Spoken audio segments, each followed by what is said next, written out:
What's going on, everyone? This is Jay from Premier Gaming Entertainment, here to bring to you my predictions video for this week's game versus Maryland.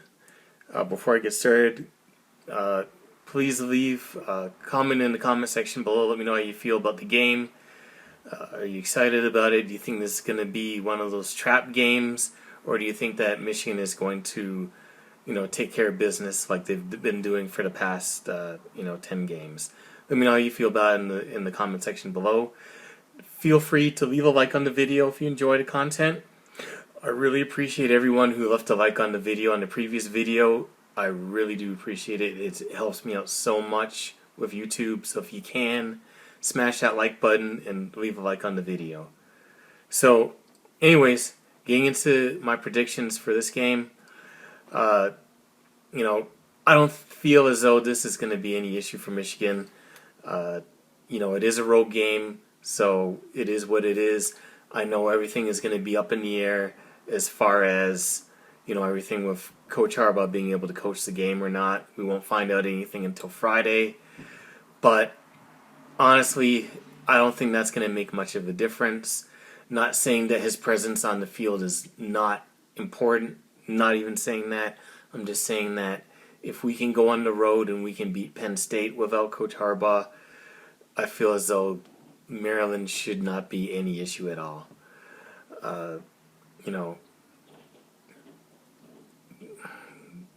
I just feel as though, Maryland is one of those teams that starts out the year, and this has been a consistent thing.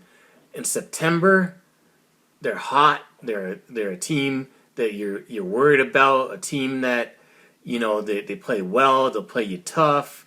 You always feel like they should be ranked in the top 25, and then by the end of the year, they've fizzled out, they've given up, and they're not even half the team that they were at the beginning of the year. So I feel as though that's the Maryland that we're going to get.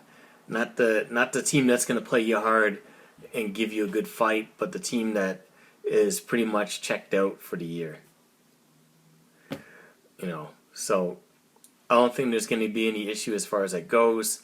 As far as how the game is going to go, honestly, you're going to see, at least I expect to see, a more balanced attack from Michigan. So it's not going to be like it was against Penn State, where, let me just get into that just real quick. So I know a lot of people are saying, oh, well, especially the Ohio State fans that I've read on message boards and stuff like that, I feel a whole lot easier, feel a lot better about our chances watching the Penn State game, and that we're gonna do much better and we're gonna win because of how we saw Michigan play against Penn State. I've seen a lot of people say that they feel more confident because they feel that their defense is better than Penn State's. I got news for you. So first, these games are not transitive, so you can't say how we did and how we played against Penn State is exactly how we're going to play against Ohio State. It's not how it works. Michigan is going to have a totally and completely different game plan. Just like they had a different game plan for what Penn State did to us. When we came out, I'm pretty sure that the first few possessions were scripted plays. When we saw what the defense was given to us and what was presented to us and what we're going to have to deal with, we just adjusted. We went to what we knew was going to work. So, regardless of, Penn State having the best quote-unquote run defense in the country, and that's all relative anyways, because, even though you say you got the best run defense, if you haven't really played teams that are very good or they don't run the ball very well, then your numbers are going to be a certain way. I'm not knocking Penn State's defense. I think that they're really good. Fact about it, I think that they're overall a better defense overall than Ohio State's. So that was the second point. So I feel as though if you feel as though you're going to get a certain result based off of what you saw us do against Penn State, I got news for you. That's not what's going to happen in the game. So just wanted to put that out there. But getting back to Maryland, I feel as though it's going to be a more balanced attack. We're going to, allow JJ. Don't see it being, definitely not going to see JJ run the ball a whole lot. Unfortunately, he did look a little bit banged up. Especially when he took that one tackle where the guy fell on his ankle and he got up limping. But, this is a game that we're trying to hopefully preserve. JJ doesn't run the ball, he doesn't get hit. And, we have him out, partway through the third quarter. That would be the beautiful thing. That would be the goal. That would be a beautiful thing if we were able to accomplish that. But I see more passing. Obviously, it's going to be more than 8 times. But Michigan is going to dominate this game. I don't see the game being close. Every game on the road so far has been workmanlike. It's been a business trip. They've taken care of business. There hasn't been any lapses. We took Penn State's best punch and, still did what we did. And, I feel as though we're going to just do what we do, be focused, razor sharp, and get the victory no matter who's coaching. So my prediction for the game, I'm going to say 45-14. That's my prediction. And another thing I wanted to mention that I read on message boards and stuff like that. I mean, obviously these must be casual fans, fans that don't know anything about football or anything like that, because they're just totally and completely stupid takes. So the take that, because Connor Stallions is no longer there and we're no longer cheating, that, because of all those different factors, that we were only able to put up, the 24 points and gave up the most amount of points for the season because of those 2 factors. I mean, I understand if you're a filthy casual, you just, you flip on the TV every now and again. You see the thing about the Michigan sign stealing. I keep saying that. I know people said in the comments that it's about advanced scouting. But I'm always saying sign stealing because that's what the general public is in an uproar about. And it's like, I'll say it again, it's stupid.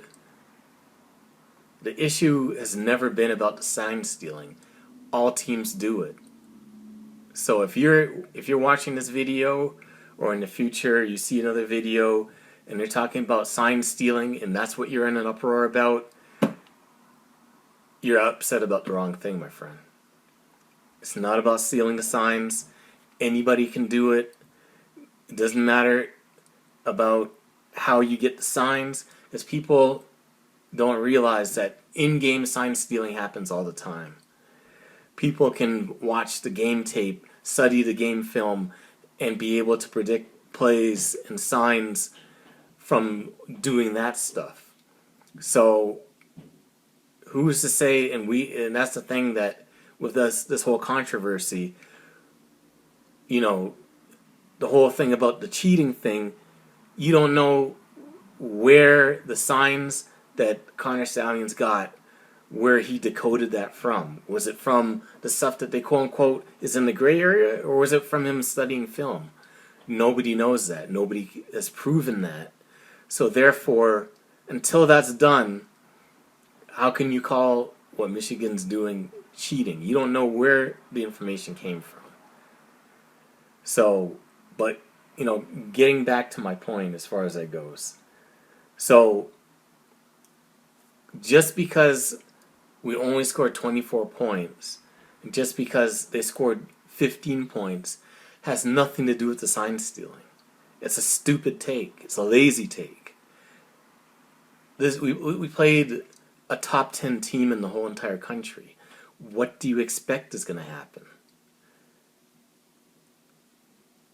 Penn State is a good team. I know people like to move the goalposts and say that they're not good all of a sudden, even though that's the feather in the cap for Ohio State right now. In their win was being Penn State at home. I might like to put out as well, but so us playing the same team that everyone gave credit to Ohio State winning against. I mean, what do you expect? Do you expect us to blow them out by 35 points too? They're a top 10 team. They have a very good defense. They have a top 5 defense in the whole entire country. Did you expect us to blow them out by 50 points? Do you expect us to score 50 points on the top defense in the country? It doesn't make any sense. So, we did what we had to do in order to get that victory. We played it the way we had to play, and that was by running the football 30 times with 2 kneel downs in a row. They scored a touchdown with less than 2 minutes left to give them the 15 points. Before that, it was 24-9. So, up until that point, we gave up a touchdown and a field goal, which is pretty consistent with what we've been doing for the whole entire year with everybody else. We just didn't score as much because we're playing a good defense. So, does that make sense? I hate that I got to spell this out in this video, but that's what it is. So, if you're a filthy casual and you don't understand that, I feel sorry for you. Anyways, that's it for the video. Thank you for watching. If you liked the video, definitely feel free to leave a like on the video. I really appreciate it. Leave me a comment in the comment section below. Let me know how you feel about that. And if you enjoy my content, definitely subscribe to the channel. Anyways, thank you for watching the video. And as always, go blue.